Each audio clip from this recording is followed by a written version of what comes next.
Okay, welcome to the Swing Trading with Cycles channel. We're going to do an update on DXY here really quickly, and because we're having some, very bearish follow through, and we'll talk about what that means. It is a short week, so we stopped trading today, which is interesting, but we'll talk about how that means compound candles are really important to understand.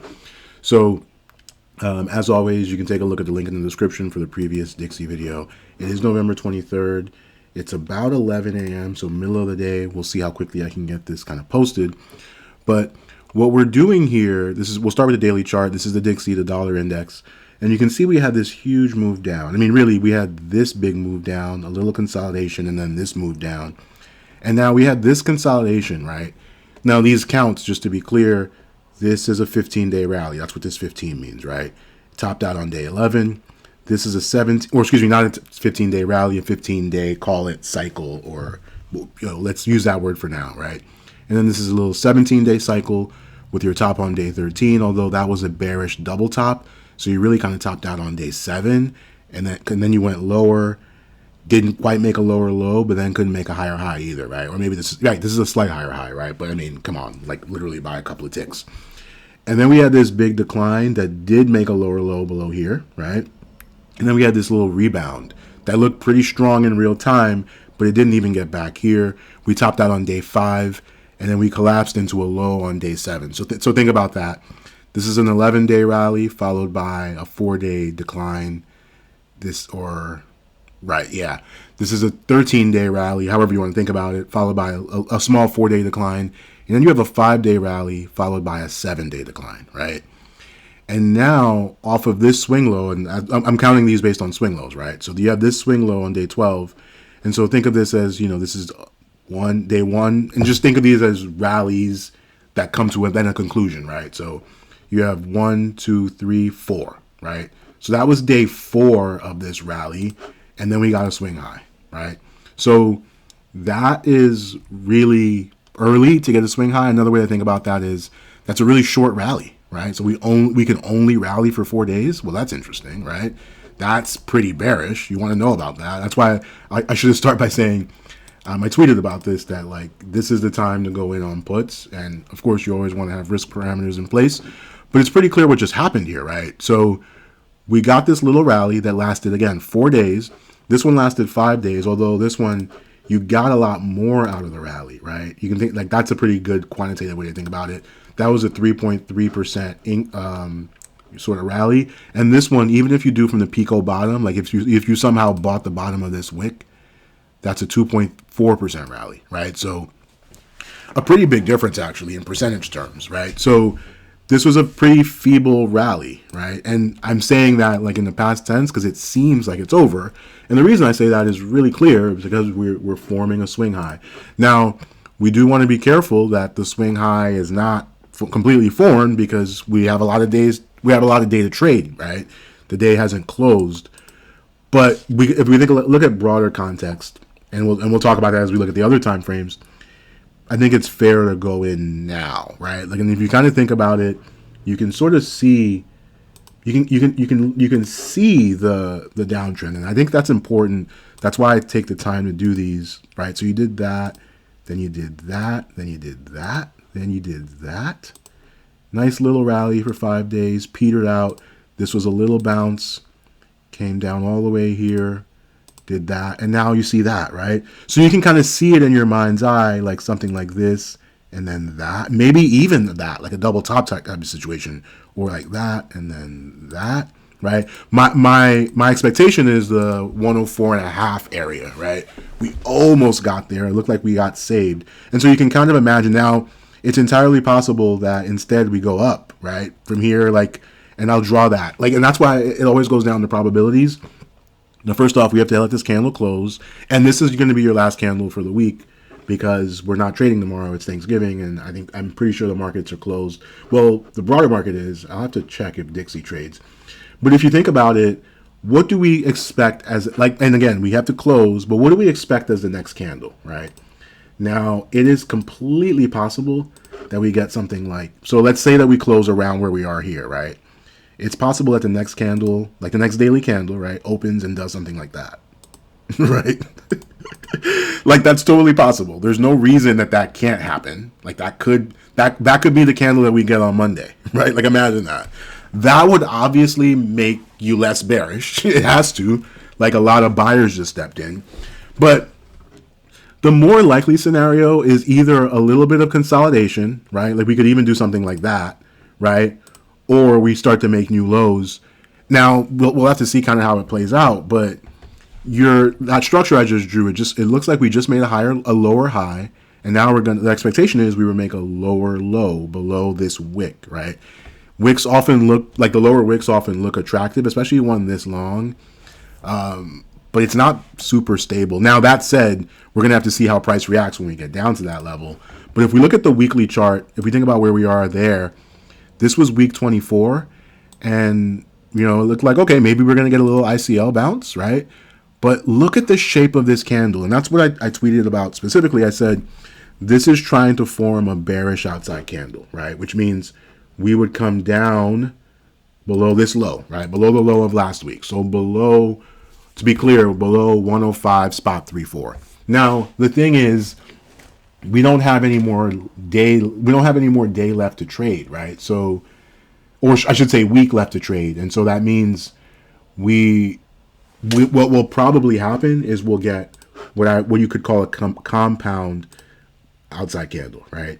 Where the next candle, right, like the next weekly candle is a down candle, makes a lower low, creates a swing high, to be clear. That's another just to be clear, and then breaks below this low. So that if you combine these two candles, they become an outside candle of that, right? Is a way to think about it. And again, it's entirely possible that the next weekly candle will do something like that, right? Like that's possible. That's why I always say you want to trade based on what is happening, not needing something to happen, right? In this case, you need a candle like this to happen to kind of save the bacon, right? Otherwise, we're making lower lows. I mean, I talked about this previously. When we got this big down candle, that becomes like a mountain that you have to climb out of. And now that we're getting this candle, if we close this way on the weekly, we're setting ourselves up for a swing high, and this becomes another chasm that we need to get back above. So that's your weekly level. And if you look at the monthly, I mean, this is a great bearish look, right? We have the September candle, month 20. We consolidated inside that candle in October. And then we started November as an inside candle of that October candle, but then we spilled out of it. And now we've broken below the low of September, and we're decisively below that low. And again, that's that 104.5 level coming into play, which was your next kind of obvious pivot. And below that, you could easily see how we aggregated around the 101 level. So call it 100, more or less kind of even. You can kind of see, like if you think about this rally that happened in April of 2022, earlier this year, we then had the next monthly candle that kind of pulled back, but it held this low, right? And then we were up. So it's not surprising that we might see price aggregate around that level in the future, right? As part of this downtrend, kind of backtest that. And now we'll see, right? Does it really fall off a cliff? And if it does, right, then your obvious sort of level is like, where did the rally start? And that's not that far down, right? That's like in your $98 range. So a lot of potential downside targets here, but most importantly, what we're trying to understand is this candle the high for the 3-year cycle? 3-year cycle being 36 months, right? If it's going to be exactly three years. It's not always. Last cycle, like this one, right, was 35 months. The one before that, you could call this one really long cycle at 45 months. So that's more like 4 years. This cycle was 36. This cycle was 38. This was 39. That was 39. That was really short at 27. That was really long at 42. That was 31. So you can see either way, we're probably kind of early, right? Because this would make this month 22, right? And again, if we have a top on month 20, that would suggest a lot of months of downside, for most of 2023, really, as we descend into the 3-year cycle low. So that's going to be really exciting. That's the kind of trade I want, right? I want wind at my back, a tailwind, so that I know we're in a long-term downtrend. And as we get lower highs, that actually may be your opportunity to add. This is again assuming that you're buying puts on UUP, for instance, as I'm doing. So that's the lay of the land for the Dixie. I will take a quick look at TLT because that's the other trade that's actually working in the opposite direction that I bought calls for. And it's unclear if this is your long-term bottom, but what stands out to me here is that we now, and I mentioned this on Twitter again. So if you're not following on Twitter, definitely take a look at the link in the description. But this is now our longest daily cycle rally. And I talked about how in the previous video, this was day 17, and we were looking to make a high above that, and we have. So that's day 18, 19, 20, 21, 22. Now, that said, at the same time, it goes both ways. We're now getting later in the daily cycle, so wouldn't be surprised to get a pullback, right? But at the same time, even this bearish daily cycle lasted 31 days. I mean, this got, you got a pretty vicious pullback here. So like, it wasn't just smooth sailing, not easy to stay long the whole time. But this has been a nice rally so far. And again, I think the fact that we were able to, like after this really long stretch where we just had these little rallies that got like just killed, right?